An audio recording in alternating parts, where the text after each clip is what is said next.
According to the FBI, hate crimes in America targeting Muslims or people who just appear to be Middle Eastern surged in the aftermath of 9/11. There is this cloud, with the hate crimes, with the profiling, with being rounded up. Again, I think this illustrates the power of film, that in spite of the reality, in spite of the material that we know to be true, we still embrace the mythology. The mythology is still a part of our psyches. Stereotypes take a long time to wither away. And for many of us, we're comfortable with our prejudices. We don't want to change. We've grown accustomed to this face.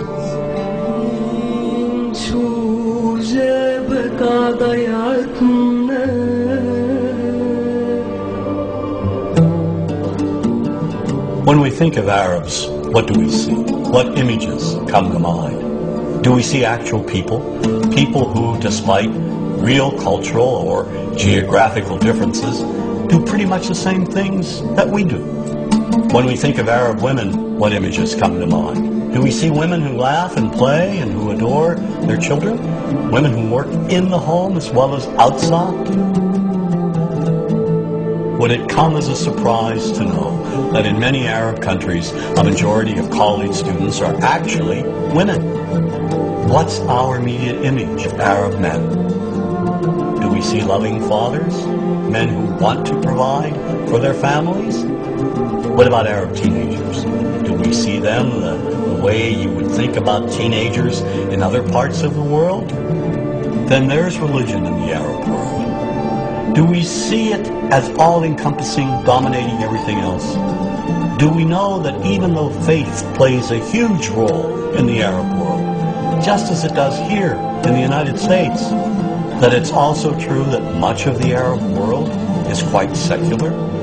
When we think of Arabs and religion, does Christianity come to mind? Do we remember that there are over 20 million Christians in the region who have lived side by side in harmony with Muslims for centuries? To their credit, some filmmakers have shown Arabs and American Arabs in all their complexities. An excellent way to shatter a stereotype is through laughter, through comedy.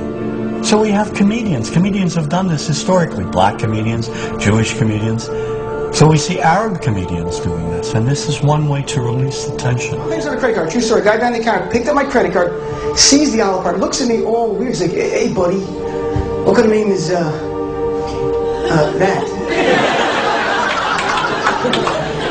I'm like, "Well, sir, it's an Arabic name." He goes, what does this mean?" So I'm like, "Well, translate it to English. It means peaceful, friendly Arab." But he's not happy because, "What Arab country is your family from?" So I tried the most peaceful, popular one that he would like. So I'm like, "We're from the same Arab country that Aladdin is from." To his credit, Michael Moore in Fahrenheit 9/11 in the DVD includes a scene with this comedy coming out. My name really is Ahmed, and I can't fly anywhere. All you white people have it easy. You guys get to the airport like an hour, 2 hours before your flight. It takes me a month and a half.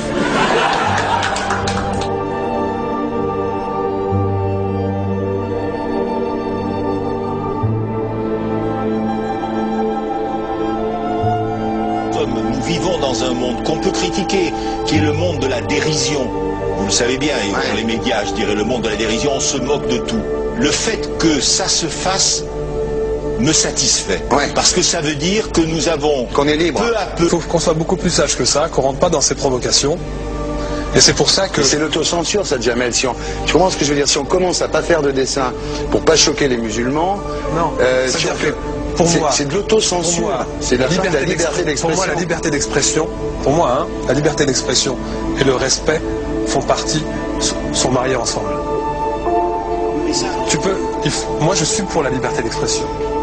Mais si je vais blesser une personne, pourquoi blesser la personne? Non, mais si moi j'ai envie de faire une caricature sur Mahomet ou sur un rabbin ou sur Jésus-Christ, il faut que j'ai le droit de le faire. Tout le monde, c'est ça la France. Quand tu sais que tu vas blesser 10 millions de personnes, pourquoi tu vas les blesser? Pourquoi? C'est la liberté, c'est ça. C'est la liberté des...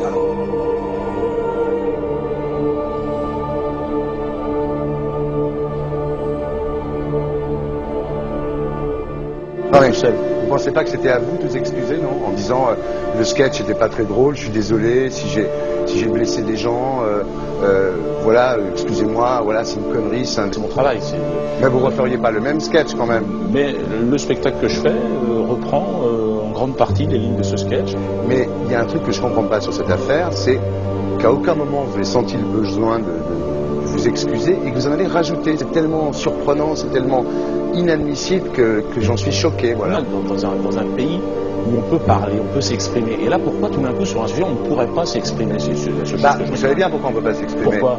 Parce que dans ce pays, on a envoyé pendant la guerre des juifs dans des chambres à gaz et que ça crée un petit problème quand même. Vous voyez ce que je veux dire? Dans ce pays, on a envoyé pendant 400 ans des centaines de millions de Noirs. Il y avait 400 ans d'esclavage. Et pourtant, ça n'a pas empêché Michel Leb de faire un sketch qui m'a fait marrer. Où il faisait un noir, et à la fin, il faisait un singe. Et en parlant des narines, en parlant des lunettes. En tout cas, lui, il n'a pas été interdit d'exercer son travail. Il a même eu la Légion d'honneur. Quelqu'un qui a toute sa famille qui a été exterminée dans un camp de concentration et qui voit quelqu'un à la télé qui dit Israël, vous vous rendez compte? Je ne sais pas. Non, pas. Il y a des moments où même si on connaît les gens, même si on les a invités, on leur... Et c'est pour ça que... C'est l'autocensure, ça, Jamel. Tu comprends ce que je veux dire? Si on commence à pas faire de dessin pour pas choquer les musulmans... Non, si on fait... C'est de l'autocensure. C'est la liberté d'expression. Pour moi, la liberté. Et là, pourquoi tout d'un coup, sur un sujet, on ne pourrait pas s'exprimer? Vous savez bien pourquoi on ne peut pas s'exprimer. Pourquoi? Parce que dans ce pays, on a envoyé pendant la guerre des juifs dans des chambres à gaz et que... Deux poids, deux mesures. La liberté pour tout le monde. C'est-à-dire? La liberté pour tout le monde. Il y a une personne comme Dieudonné qui a fait un rabbin, enfin qui a fait un colon juif, etc. Tous ces DVD ne sont plus dans les pactes. On empêche médiatiquement, on ne le voit plus.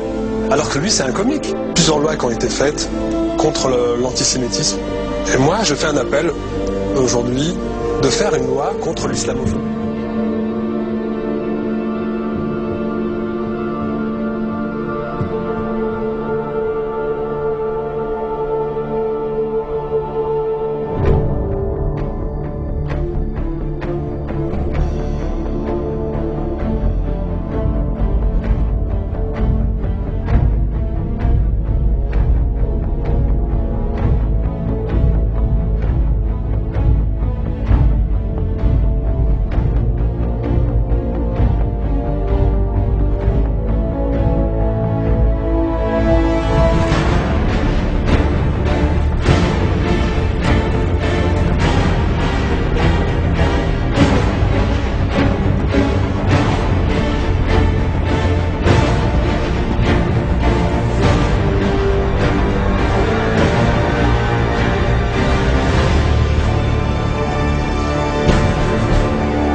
Don't think you